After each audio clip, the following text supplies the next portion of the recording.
তহবিল সংকটে পড়ে বন্ধ হয়ে যাচ্ছে কক্সবাজার সমুদ্র সৈকতের পর্যটকদের সমুদ্র নিরাপত্তায় নিয়োজিত প্রতিষ্ঠান সিসেফ লাইফগার্ড সেবা কার্যক্রম। এতে বাড়বে সমুদ্রে নামা পর্যটকদের ঝুঁকি, চাকুরি হারাবে লাইফগার্ড সহ ৩৫ জন।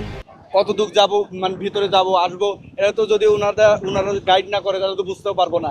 যেমন বেশি দিকে গেছি সতর্ক বাসি দিয়ে, আবার এদিকে নিয়ে আসছে, আর ওনারা যদি না থাকে চলে গেলাম অনেক দূরে, শেষ। আমি যেমন না বুঝাই একটু ভিতরে চলে গেছিলাম, কিন্তু একটু পরপর ওনারা বাসি দিচ্ছে, বাসি দিয়ে বলতেছে আপনারা এদিকে চলে আসুন। মনের অজান্তেই ভিতরে চলে যেতেছি, কিন্তু চলে গেলে কি হবে তাহলে আমি তো বুঝতে পারবো না, পরে তো আমি তো তলায়ও যাইতে পারি, আল্লাহ না চাক। প্রতিষ্ঠানটির তরফ থেকে বলা হচ্ছে তহবিল সংকটের কারণে আগামী ৩০ সেপ্টেম্বর থেকে তাদের কার্যক্রম বন্ধ হয়ে যাবে। যুক্তরাজ্যের সংস্থা রয়্যাল ন্যাশনাল লাইফবোট ইনস্টিটিউটের অর্থায়নে ২০১২ সাল থেকে সিসেফ লাইফগার্ড সৈকতে সেবা কার্যক্রম পরিচালনা করে আসছে। দূর দূরান্ত থেকে আগত সকল পর্যটক এবং লোকাল ভাই যারা এখানে গোসল করতে আসেন তাদেরকে নিরাপত্তা দেওয়া হচ্ছে আমাদের মূলত কাজ। আমরা ছোটবেলায় দেখতাম এখানে অনেক পর্যটকরা ডুবে যেত, তখন লাইফগার্ড তেমন অ্যাভেলেবেল ছিল না। আমরা যদি না থাকি পর্যটকের প্রাণহানি বাড়তে পারে। প্রাণহানি অবশ্যই বাড়বে। দেখা যায় অনেকে জানে না, অনেকে নতুন আসে, একটু দূরে যায়, এই ঢেউ সম্পর্কে ধারণা কম থাকে, তো ডুবে যাওয়ার সম্ভাবনা অনেক বেশি থাকে, তাই গার্ড প্রয়োজন। জানা গেছে গত ১২ বছরের ২৭ জন লাইফগার্ড কর্মী সৈকতের কলাতলি থেকে লাবণী পয়েন্ট পর্যন্ত ৫ কিলোমিটারে স্রোতের টানে ভেসে যাওয়ার সময় অন্তত ৮০৭ জন পর্যটককে উদ্ধার করে প্রাণে বাঁচিয়েছে।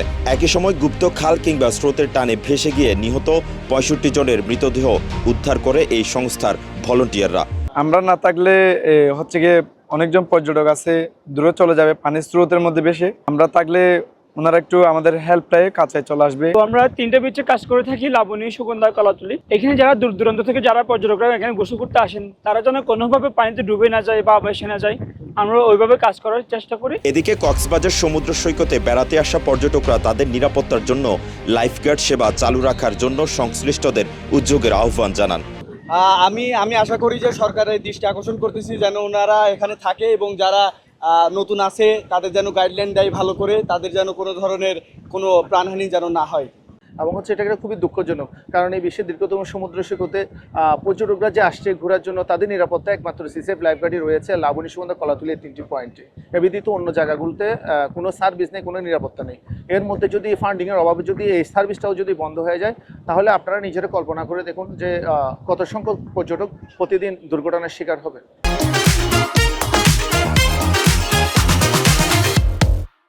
সমুদ্রে পানিতে ভেসে যাওয়ার মতো দুর্ঘটনা এড়াতে লাইফগার্ডের প্রয়োজনীয়তার কথা স্বীকার করেন কক্সবাজার ট্যুরিস্ট পুলিশের এডিশনাল ডিআইজি। এটা কিন্তু জেলা প্রশাসক মহোদয়ের পক্ষ থেকে ঊর্ধ্বতন মন্ত্রণালয়ে ওনারা কথা বলেছেন যে হোটেল মোটেল যে মালিক সমিতি আছে, মালিক সমিতির পক্ষ থেকে ফান্ডিং করে তাদেরকে চালানোর জন্য, এবং এটা আমরা হোটেল মোটেল মালিক সমিতি যেনারা রয়েছেন ওনাদেরকে ওই চিঠিটা আমরা পাঠিয়ে দিয়েছি। তো এটার সমস্যাটা থাকবে না। আর আমার বক্তব্য হচ্ছে যে অবশ্যই লাইফগার্ড থাকতে হবে, কারণ লাইফগার্ড না থাকলে এখানে অনেকে পানিতে পড়ে যায়, তাদেরকে তো উদ্ধার করতে গেলে তাদের ভূমিকা খুবই গুরুত্বপূর্ণ। কক্সবাজারের অতিরিক্ত জেলা ম্যাজিস্ট্রেট মোহাম্মদ শহীদুল আলম জানান, তহবিল সংকটের কারণে লাইফগার্ড সেবা বন্ধ হওয়ার বিষয়টি তাদের তরফ থেকে পর্যটন মন্ত্রণালয়কে জানানো হয়েছে। মন্ত্রণালয় আপাতত সৈকত এলাকার হোটেলগুলোর মাধ্যমে লাইফগার্ড সেবা চালু রাখার নির্দেশনা দিয়েছে। আমরা হচ্ছে যে লাইফগার্ডের যারা আছে তাদের সাথে কথাবার্তা বলে ডোনারের সাথে আমরা যোগাযোগ করতেছি। এটা নিয়ে আমাদের হাইয়েস্ট প্রায়োরিটি আছে। আর আমি ইয়েকে বলে রাখছি তাদেরকে যে কোনো কারণে যদি দেখেন যে মাঝখানে বিরতি হয়েছে, আপনি 5 দিন বেতন পাচ্ছেন না, তাও এটা বন্ধ করেন না। যে কোনো এক উপায়ে আমরা ব্যবস্থা করবো যে হোটেলদেরকে এনগেজ করে বা কালেক্টিভ কিছু একটা ইনিশিয়েটিভ আমরা যাবো।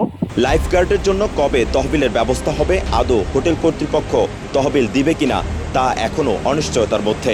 তবে পর্যটক, স্থানীয় প্রশাসন সহ সকলেই চায় লাইফগার্ডের কার্যক্রম চলমান থাকুক। কক্সবাজার থেকে আরজ ফারুকের পাঠানো তথ্য ছবিতে ডেস্ক রিপোর্ট, কালের কণ্ঠ।